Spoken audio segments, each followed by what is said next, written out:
The Fireboost Learners, the Fireboost Learners. Do you want to learn about the Indian Constitution? If yes, so let us Fireboost. The sight of the majestic marching bands, vibrant displays, and the unfurling of the tricolor at Kartavya Path filled the room with pride and excitement. This day carries a deep significance. It marks the coming into effect of the Indian Constitution on 26 January 1950. The book in the picture is our Constitution. To keep it safe, it is carefully preserved in a helium-filled glass case in Parliament. A simple answer is that it is a document that spells out a nation's basic principles and laws. It lays out the framework of the three organs of the government: legislature, executive, and judiciary, and their roles and responsibilities. Checks and balances amongst the three organs of government to ensure fairness, responsibility, and accountability. The rights and duties of the citizens, and an outline of the long-term goals and aspirations of the nation. Our Constitution is something like a rule book for the country. The basic rules and principles in a Constitution determine what kind of government will be there, how it will be formed, and how it will function.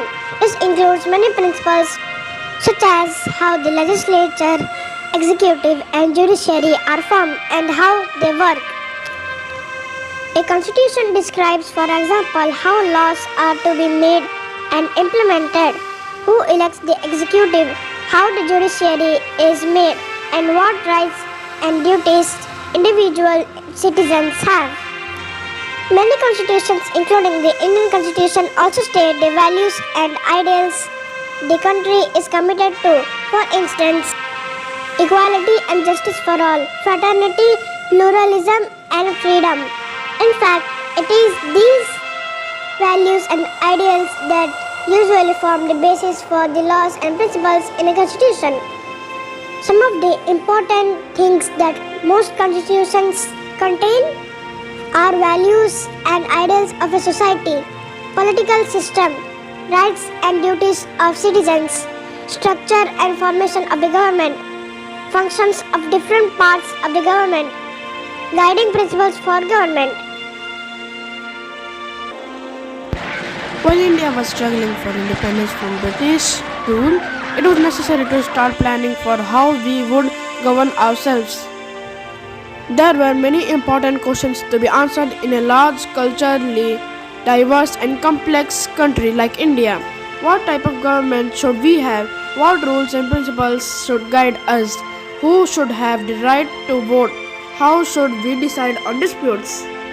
To answer these and many other questions, a Constituent Assembly was formed in 1946, initially with 389 members, later reduced to 299 after the partition of India, of which 15 were women.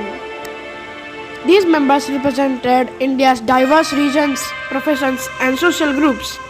The Indian Constitution was developed and written by the Constituent Assembly over a period of almost 3 years. It was formed on 9 December 1946 with its members elected by the legislative assemblies of the provinces, whose members had been in turn elected by the people. Dr. Rajendra Prasad was the chairman of the Constituent Assembly. The work was completed on 26 November 1949 and the resulting document was adopted as the Constitution of India on 26 January 1950, which is why we celebrate the day annually as Republic Day. The initial text of the Constitution was prepared by a drafting committee chaired by Dr. B.R. Ambedkar, an eminent social reformer and the first law and justice minister of the independent India.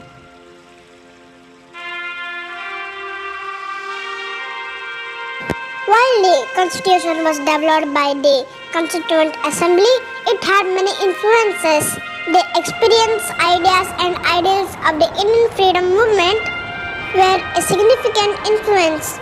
India's civilization heritage, and culture also played a key role.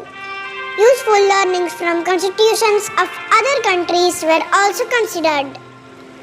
A number of leaders in India's freedom movement were members of the Constituent Assembly and therefore carried their experience and ideas from the freedom struggle to the Constitution.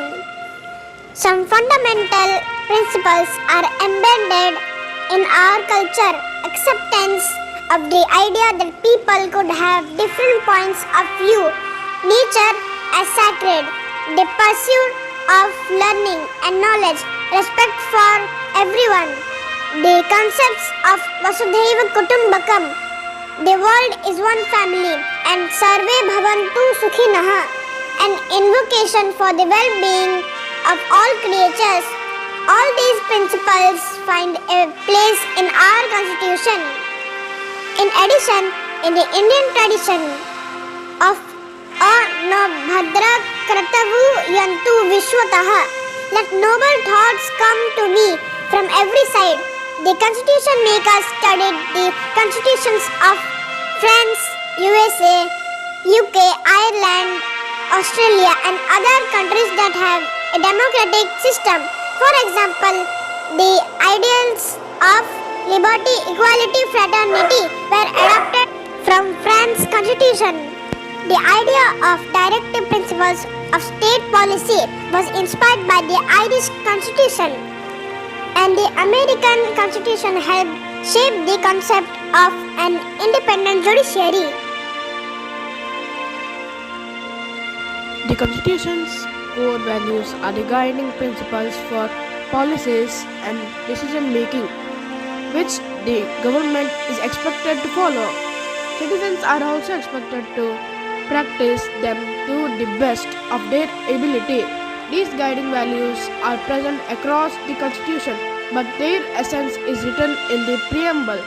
Fun fact! Do you know the Indian Constitution is the longest written constitution in the world? It contains 1.5 lakh words. Oh, that's impressive. Hope you enjoyed today's episode. Till next video comes, bye bye. And also happy learning.